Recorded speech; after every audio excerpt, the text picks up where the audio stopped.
The Sao Paulo Forum is celebrating its 30th anniversary this Tuesday with a video conference of Latin American and Caribbean leaders.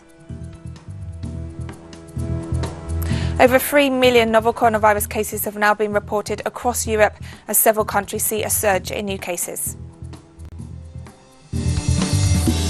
Mali's Prime Minister has urged political opponents to join the new unity government proposal in order to solve the political crisis in the country. From the headquarters of Telesur English in Havana, Cuba, this is From the South, and I'm Katrina Goss. This Tuesday, a virtual conference was held to mark the 30th anniversary of the founding of the Sao Paulo Forum.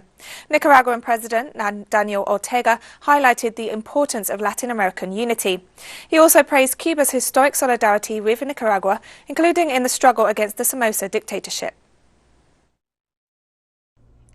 All of a sudden, the Cuban mission appeared. Somoza couldn't say no, and Cuba and Fidel couldn't step aside. Besides, the man who governed Nicaragua was a tyrant who had offered his services to attack Cuba. Despite that, Fidel had no doubts on sending the admissions of Cuban doctors to help the families that had been affected by the earthquake here in Managua. The principle of solidarity was sown by Fidel, and that principle of solidarity was the most noble principle, the most honorable, that gives strength to humanity. Solidarity. And speaking during the Sao Paulo Forum video conference this Tuesday, Venezuelan President Nicolas Maduro highlighted the role of this space in achieving regional goals and stressed the importance of its presence on social media.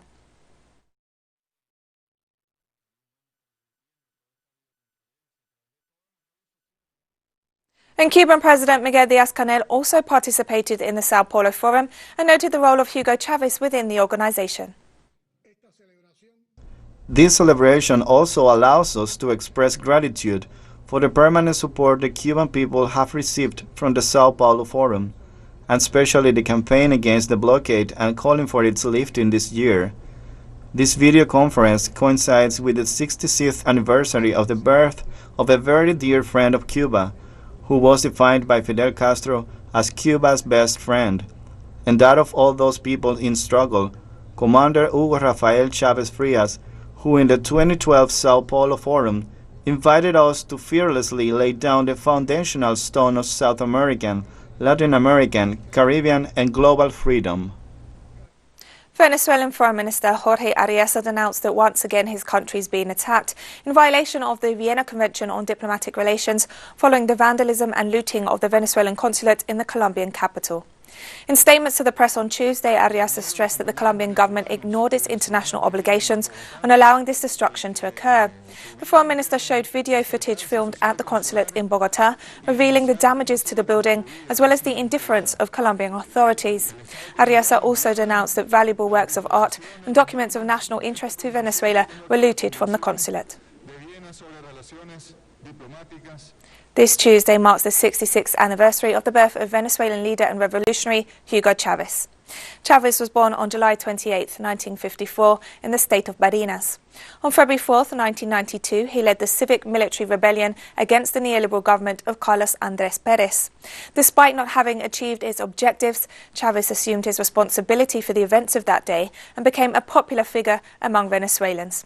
He later went on to campaign for change in the country, leading to his election as president of Venezuela.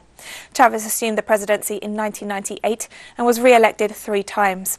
A socialist and anti-imperialist, Chavez was inspired by Venezuelan independence heroes Simón Rodríguez, Ezequiel Zamora and the liberator Simón Bolívar.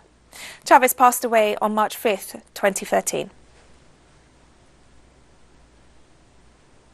In Bolivia, social movements have mobilized to protest against the postponement of the general elections and the continued rule of the de facto government. Social and political organizations in the capital La Paz and in El Alto mobilized on Tuesday to denounce the decision of the Supreme Electoral Tribunal to postpone the general elections to October 18th.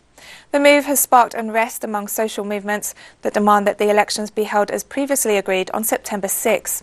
Meanwhile, the Movement Towards Socialism Party has repeatedly denounced that its leaders are being persecuted to prevent them standing as candidates in the elections.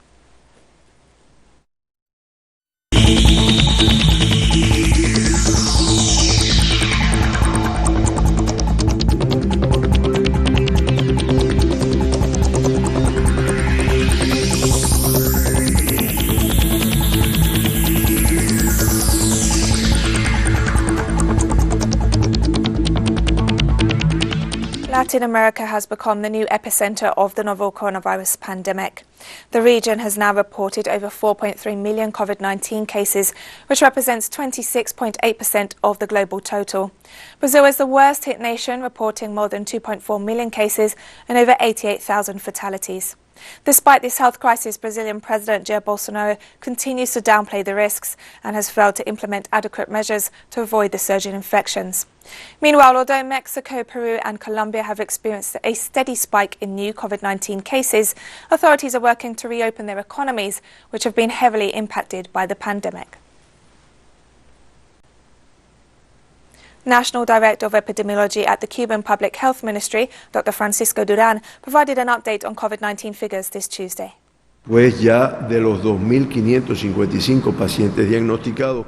out of the 2,555 patients diagnosed with the disease, 114, 4.5%, are active cases and they are hospitalized. We regret the 27 deaths. In the last 16 days, our country has not reported any deaths. And Dr. Duran also reported on the number of patients who have recovered from COVID-19.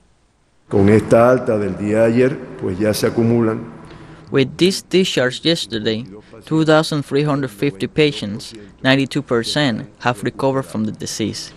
This is the situation in our country, as you can see, with an evolution that has positive markers. The National Weather Service based in the U.S. state of Florida issued a tropical storm warning for Puerto Rico on Tuesday morning as the system continued developing in the Atlantic Ocean, approaching the Caribbean.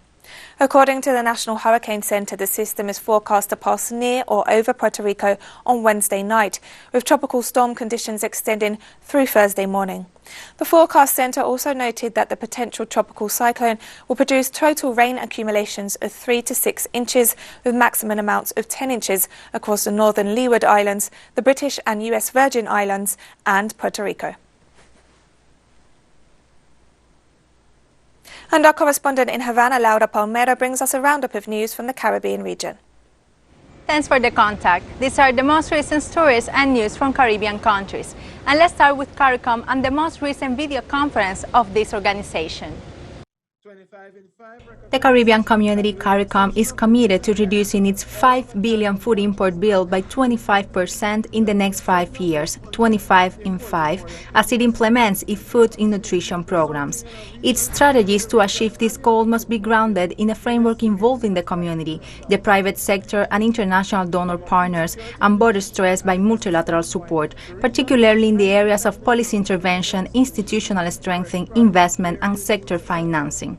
Mr. Joseph Cox, Assistant Secretary General, Trade and Economic Integration, spoke of the 25 in 5 plan while addressing a webinar that was focused on galvanizing multilateral action to prevent the health crisis from becoming a food crisis. The Food and Agriculture Organization of the United Nations hosted the virtual agreement on 23 July 2020. All other CARICOM countries are net food importers, with at least 7 of these countries importing more than 80% of the food they consume, resulting in the region's annual food import bill being estimated at $5 billion in 2019. From a food security and nutritional adequacy standpoint, the region, which is highly dependent on food imports through wheat, fresh produce, dairy, meats, etc., needs to ensure that the supply chain for key products continues uninterrupted, even while continuing to seek opportunities for import substitution. CARICOM countries must have plans in place to safeguard against these realities ever becoming a serious challenge or threat to our food security. United Nations Secretary General Antonio Guterres has announced the appointment of Pamela Cook Hamilton of Jamaica as Executive Director of the International Trade Center, the joint agency of the United Nations Conference on Trade and Development and the World Trade Organization for Trade and International Business Development. She succeeds Arantxa González Laya of Spain, to whom the Secretary General has expressed appreciation for her dedicated service to the organization. The Cayman Island is expected to reopen soon. The government of the Cayman Island will reopen its borders to international travel starting September 1st. Deputy Premier and Tourism Minister Moses Kirkconnell, who made the official announcement, said the reopening will come in phases. He informed that the prospect of reopening is a subject of concern to many of our communities and the government. He also expressed that the government is taking into account the COVID-19 situation in North America and beyond.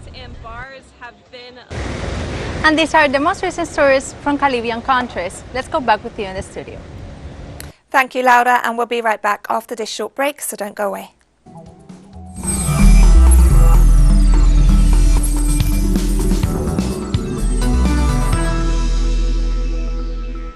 Welcome back to From the South.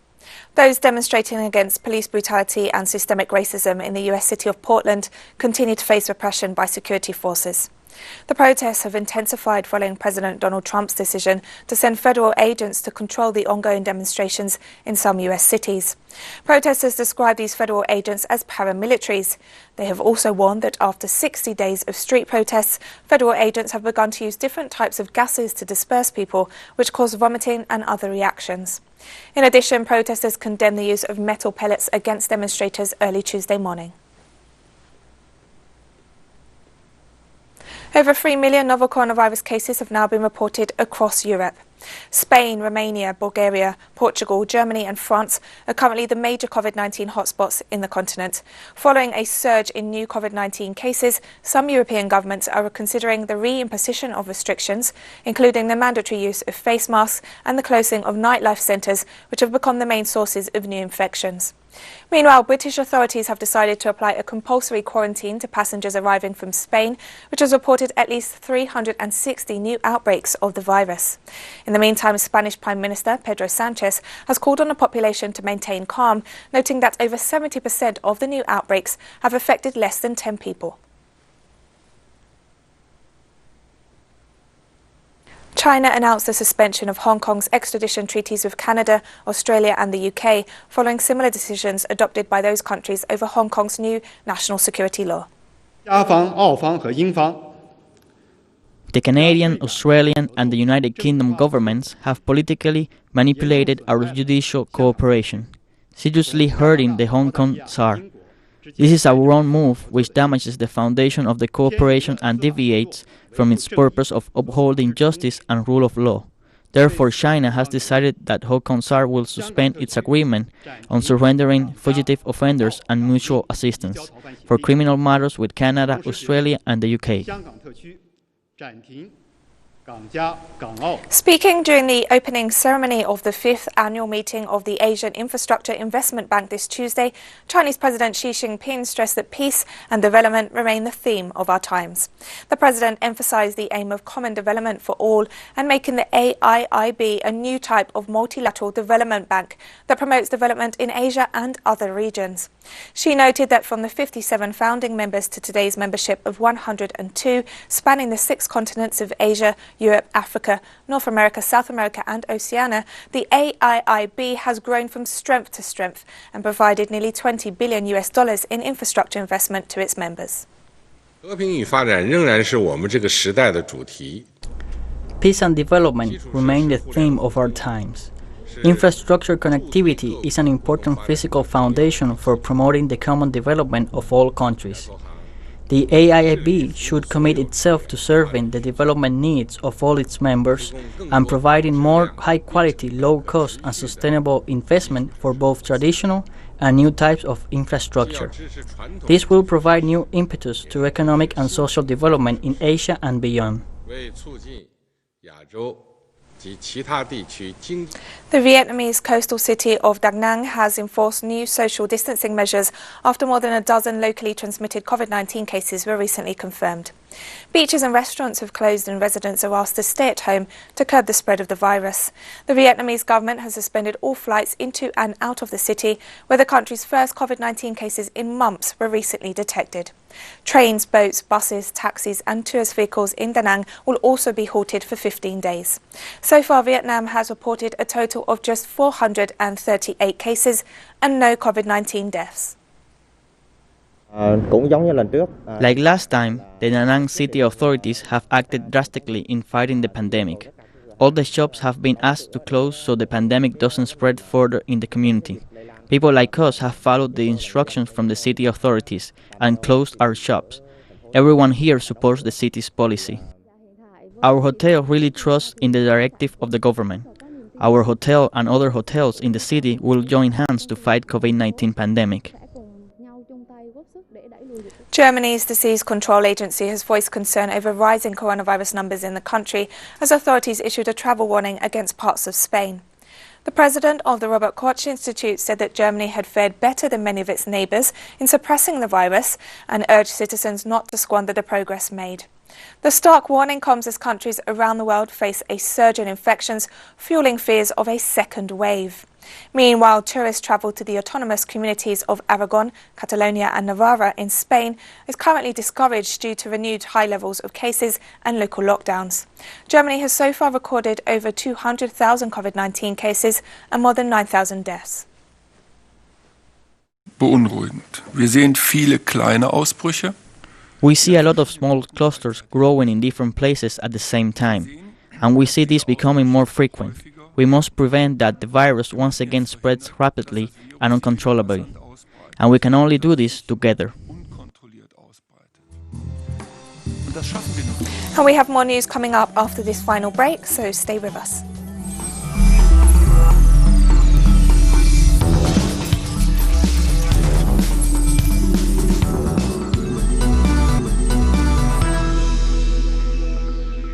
Welcome back to From the South. Malian Prime Minister Sisi this Tuesday urged political opponents to join the new unity government proposal in order to solve the political crisis in the country. I hope that this offer of dialogue that the President of the Republic has already had to make on several occasions, an offer that we are relying this afternoon, can be heard by the actors of the M5 RFP, not only heard but accepted, and allow us to emerge from the crisis situation in which we find ourselves. I would like to take this opportunity to make an appeal, a sincere appeal to our sisters and brothers in the M5 RFP and other groups. I would like to say here, and each of the members of the government join me in this, that they are respected and even strongly desired in this next government that must be put in place soon. South African authorities reported more than 7,000 new coronavirus cases this Tuesday. Meanwhile, residents have voiced concerns over the difficulty in observing measures in the face of increasing infections. Community, we have to bury a lot of people, and it's hard for us. It's really hard because they're really close to us, and we use the same tap or the same toilets, and we don't have any sanitation inside the toilets. Then you can see, Alexander, we've got small houses. How are you going to isolate yourself as an elderly person from the other person who's got COVID? In the Kenyan plains of the Masai Mara, the coronavirus pandemic has meant economic disaster for locals who earn a living from tourists coming to see Kenya's wildlife. Even before the virus arrived in Kenya in mid-March, tourism revenues had plummeted, with cancellations from crucial markets such as China, Europe and the United States. According to the Kenyan Tourism Ministry, the sector has lost $750 million this year, representing roughly half of the total revenue in 2019. In the Masai Mara, one of Africa's most highly rated wildlife reserves, the local Masai community depends almost exclusively on tourism for its livelihood. Kenya has reported almost 18,000 COVID-19 cases and a death toll of over 200. If the landowners are not getting any revenue, they can't feed themselves, they can't send their kids to school, they would have no option but to look at other forms of land utilization. So whether that is fencing it off, whether it's selling it to people, and all those other alternate land uses don't go together with wildlife and elephants and big cats. Millions of people have been affected by monsoon flooding in Bangladesh, triggered by heavy rains and an onrush of waters from upstream India. According to a recent estimate by the country's National Needs Assessment Working Group, some 3.9 million people have been affected by this year's floods, while more than 7.5 million are still at risk of flooding across the nation of 160 million.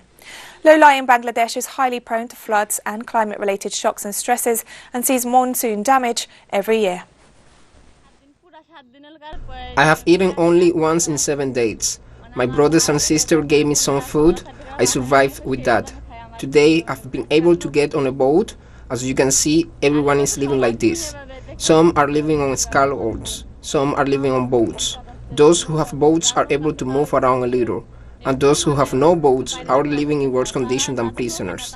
I've understood what misery flooding brings to human life this time. This place, which has become the river now, used to be the site of nearly 250 houses.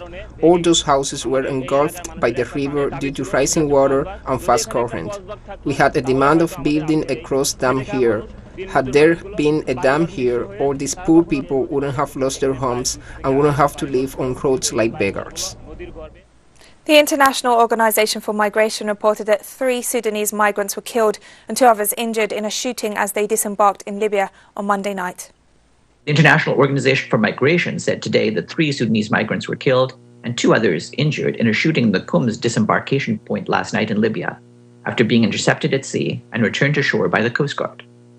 The shooting occurred after more than 70 people were disembarked from a vessel. Staff from the IOM and Qum's said that local authorities started shooting when the migrants attempted to escape from the disembarkation point.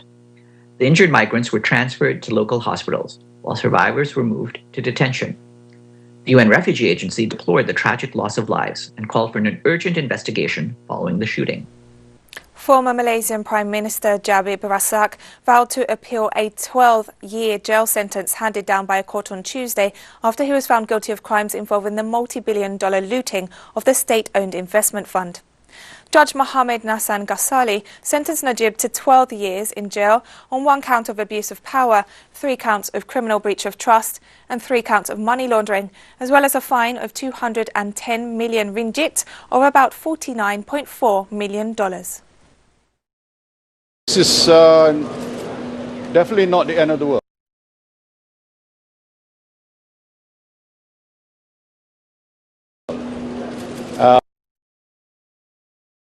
And we've come to the end of this news brief, but you can find these and many other stories on our website at telesurenglish.net. You can also join us on social media, Facebook, Twitter and Instagram. For Telesur English, I'm Katrina Goss, and thank you for watching.